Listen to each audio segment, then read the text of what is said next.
Often have this expectation, not just as runners, but as humans, that we should be good at the things we need to do right off the bat. And that is just not realistic. And usually we fall into habits or hobbies or whatever of stuff that we're already fairly decent at doing. This is one of the reasons I hated running for a long time, because I was bad at it. I'm going to tell that story later in the podcast. But a lot of the time, if we're looking at training, there are aspects where we shine and aspects where we need a lot of work. And if there are some important aspects, be it nutrition or strength training or what have you, where you need to improve, then this is just a reminder that you're allowed to or even supposed to be bad at something when you are starting out. And I realize that it's often not the case where we find a thing that we're fairly decent at and then we just keep getting better at it. But there will often be aspects where we're not great and we just need to put in a little bit of time to get better so that we can get even better at the thing we really love. So that's what I'm going to talk about in this podcast, and let's get into it.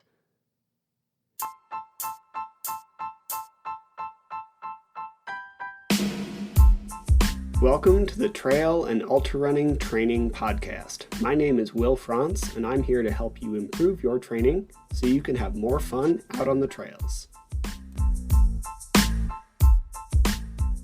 Today, I just want to talk about a reminder for those of us who often get frustrated if we're not great at something off the bat.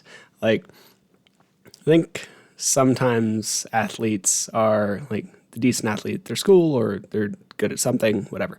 But humans in general, we often get frustrated if we're not great at something right off the bat. And that is an insane expectation to have. And it's often why we run into problems.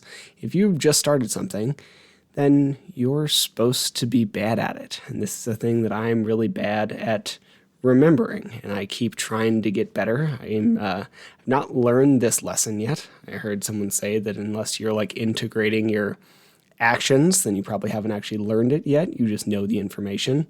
That tracks. Anyway, that feels pretty valid for me. So if you have not done something, and probably done it a lot, then you're supposed to be bad at it. And this doesn't mean you should avoid it. It means that we should get better at it if it's something you actually want to do. Like for me, I used to hate running, and I hated it for a very long time. And I don't anymore, especially when I get to be out there on the trails. It's actually an activity I really enjoy doing. It turns out I was just doing it really badly. I wasn't good at running, and it was frustrating to me, and I was training badly, and as a result, I didn't enjoy it. And instead of looking into it and trying to get better at it and figure out how to do it correctly, I just said I hated it for 30 years, which I guess is an option. Didn't really affect my life too negatively, but I could have had this thing that I now enjoy and could have been a part of my life much earlier, and that would mean I'm a lot better at it now. Probably means I would have also been better at a lot of the other sports I did when I was younger, because running is a huge part of many of those sports. And if I had actually enjoyed running and been able to train in a way that had made me better at running, then I probably would have been a lot better at the sports I used to play. So it's kind of frustrating to learn this lesson later in life. But basically, I should have been bad at running because I never did it correctly. And now I'm not great at it, but I actually enjoy it because I do it better. And I see this oftentimes with people with strength training. A lot of people hate strength training because they do a set of squats once and their knees kind of hurt and they loaded it too heavy, and it's it sucks and it's unpleasant. It's differently unpleasant than the way running is unpleasant. I realize running a race to your full capacity is absolutely awful in many ways, but picking up hundreds of pounds off the ground or putting a barbell on your back is differently bad. So if it's a bad that you're not used to, then that can add to the suffering because it's something that you don't have the comfortable awareness with, right? So a lot of people hate strength training for all these reasons. And if you're like, if you were immediately good at squats, then you should probably try to go be a competitive powerlifter. Like if you're good at something from the beginning, then you probably have the potential to be great. Now, if you're not very good at the beginning, that's just the way things should be.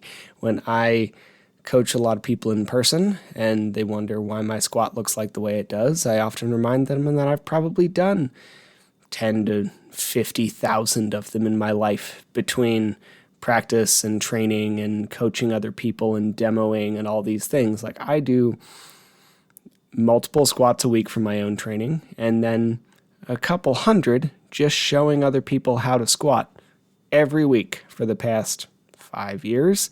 And that's not to include all of my own training that I used to do as well, which started out with a lot of body weight training, which meant that I did a lot of squats because eventually your legs get really good at doing squats and you just can't load it any heavier. So you just do tons of them.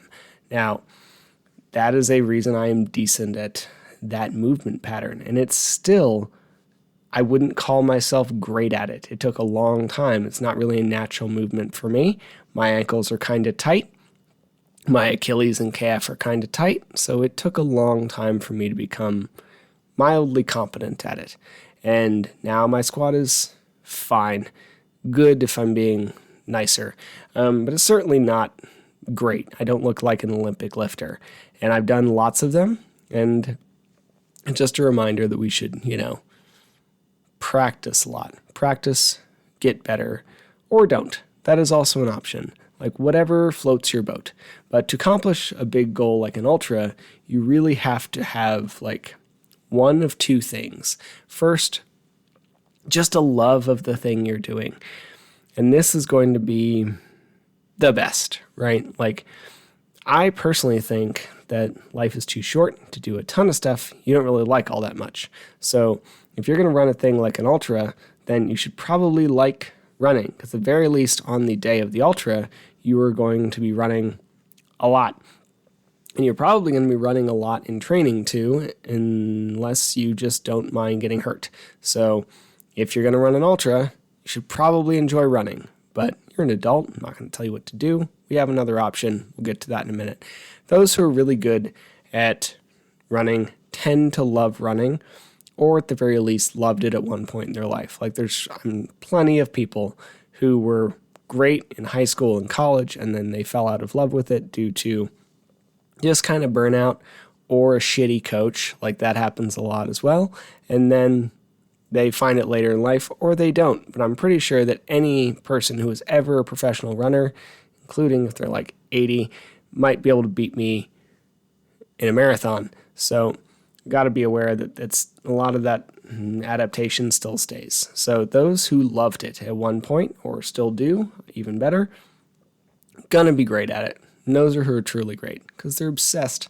They get obsessed about running. They tend to marry runners. They're focused on running. They coach running. They study running. They pay for running coaches so they can get better at their running. Like, they're obsessed with it, so they're really good at it. And if you aren't obsessed with it, then you are very likely not going to be as good as someone who is, and especially someone who is and has a lot of natural talent. That's how you tend to end up with a professional. Now, you don't have to be, just saying. If you don't actually love it, you're probably not going to be as good as those who do. Now, if we look at another option, is to want the thing or the achievement more than you dislike the activity. So I've coached a few people who want to run ultras but don't really like running, and it worked once. A few people decided they liked running but didn't like running enough to run an ultra. That was super cool. Helped people find a new activity. And then some of them just quit, because we have to recognize as we build to an ultramarathon, you're going to run a lot. If you don't like to run, then you really have to want that outcome more than you hate running. that's about it. And ideally, you have to want the outcome quite a bit more than you hate running. But now, as part of like my vetting process for people, I guess, for lack of a better term, I ask them things like, and I always have, like, what makes you want to do this crazy sport, that kind of stuff. And then if it's just like, I want to finish an ultra, we usually have to have a conversation where I suddenly am going to try to convince you to not do this. And then if you're really dead set on it at the end, great. I would love to help you because, I think I can probably help you not get hurt. But I do want to reiterate multiple times that when you're peaking out on training, you're probably going to be running 6 to 10, 12, or whatever hours per week. So if you hate running, is that a thing that you really want to do? Do you want to waste, in your eyes, a month of your life with a whole ton of running and blow your weekends with something you don't really like doing just to hit this goal? The answer is yes. That's delightful. Now, I don't view it that way. I like being in the mountains and training for an ultra, so I'm going to do one next year. But if that's not you, then we should have that conversation where if you're not obsessed with it, if you don't love it, then do you want the outcome or the goal more than you dislike the activity you're trying to do? So a couple things, like this was a short one. We're going to wrap up here in a second. But first, if you're new to a thing, you should be bad at it. If you're not, then you have the potential to be really good, like really great at it. But most of the time, if you start a new activity, you're not going to be very good. That's just normal. That makes you a human. It doesn't mean that you weren't meant to do this activity. It just means that you aren't a prodigy. And if you are bad at it and you want to get good at it, all you got to do is do it a lot more. And ideally, do it in a way that helps you practice and get better. But doing less of it just because you're bad at it certainly isn't going to get you across the finish line or lift heavier or whatever. Now, another reminder is those who are really good at running tend to love running. So either you're going to love it kind of out of the gate. We often love the things we're good at.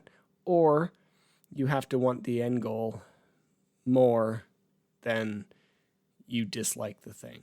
And that can be an interim thing too. Like I wanted to get good at trail running because I really like being out in the mountains. So I was willing to put up with the discomfort of like the first multiple months of becoming a mediocre runner in order to have the end goal of being able to enjoy myself on the trails.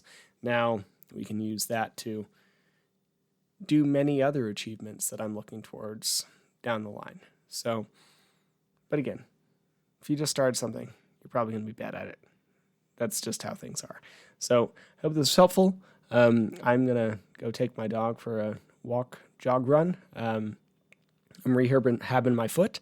I'm pretty sure it's Morton's neuroma, which is not my favorite news in the world, but piecing it together and all the treatments are making it a lot better. So we're going out for some like very short run and walk cycles, teaching Teddy how to run on the leash, which has been lovely.